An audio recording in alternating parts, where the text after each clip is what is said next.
Welcome back to Robbie's Office Hours. Today we're talking about a bunch of three examples in solving first order separable ODEs, okay? Honestly, the best way to get good at anything is practice. I know that practice makes perfect. I know that sounds a little cliche, but it's true, and it's true in math, and it's true in learning anything. So how do we solve separable ODEs? So the first thing that we have to understand is, are we actually talking about separable ODEs? Well, what do we see? dy dx is some function of x times a function of y. They're just in opposite order, okay? But functions commute, so it doesn't matter in this case. Function of x, function of y. dy dx, this one's a little harder to see. What's the function of x? Well, it's 1 over x plus 3, and the function of y is y squared plus 1. Similarly, over here, what's the function of x? It's tan x, and what's the function of y? 1 over 1 plus y squared. So these are all separable, okay? But let's just go through how do we solve these. All right, remember, what do? We separate the variables. So I get the y's on one side and the x's on the other. Well, look, if I divide out the secant of y, remember secant is 1 over cosine of 1 over cosine. So if I have a 1 over cosine here and I divide it, it's really multiplying by cosine. So this is going to boil down to what? The integral of cosine of y dy is equal to the integral of sine of x dx. Okay? Just dividing out the secant and integrating. And using the fact that the differential integration with x, dy dx times dx, the integral of that is just dy, okay? So now we say, all right, well, what do I get? Antiderivative for cosine, so that's a function whose derivative is cosine, that's sine of y. Okay, I'm happy there. Function whose derivative is sine, that's negative cosine.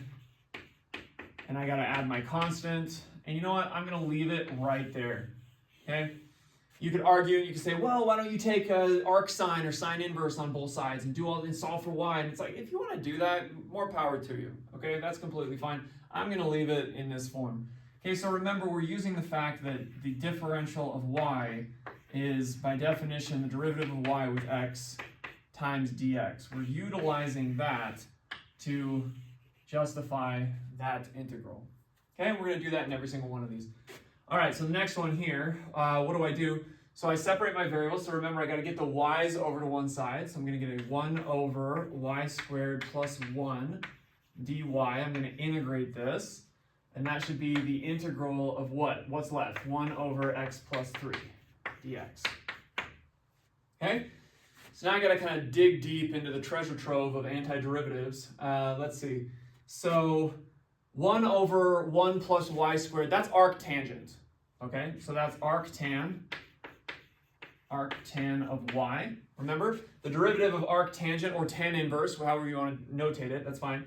The derivative of that is 1 over 1 plus y squared, and that's precisely what I have there. Now, what do I have on this side? If I do a u substitution with u equal to x plus 3, the integral is translation invariant, so du will just be dx, so this is really like 1 over u. So this is the natural log, absolute value, x plus 3, and then I have plus c, okay? So that would be my corresponding answer that I get for example 2, all right? Now again, you could take tangent to both sides and, do all sorts of stuff, but this is fine. We're just illustrating some basic principles.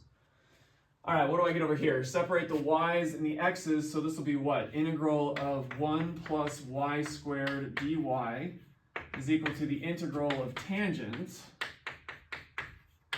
Okay, so now we're talking. This one is just power rule, so that one's fine. So this is y plus y cubed over 3 is the integral of tangent. Tangent is sine over cosine, so that's sine over cosine of x dx. Okay, so that's good.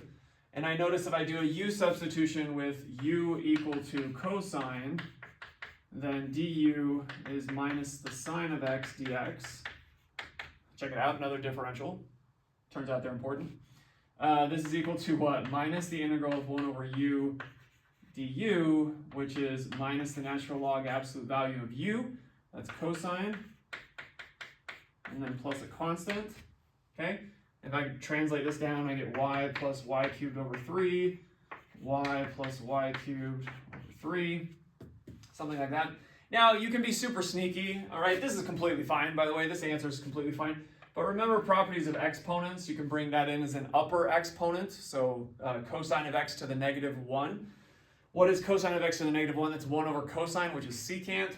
So if you want to be super sneaky, you can write it like this. But again, at the end of the day, we're just trying to illustrate correct principles here. So however you write it, I really don't care. All right. So there are 3 examples on how to solve first order separable ODEs. As always, like, subscribe, share with your friends, comment down below, and we'll keep going.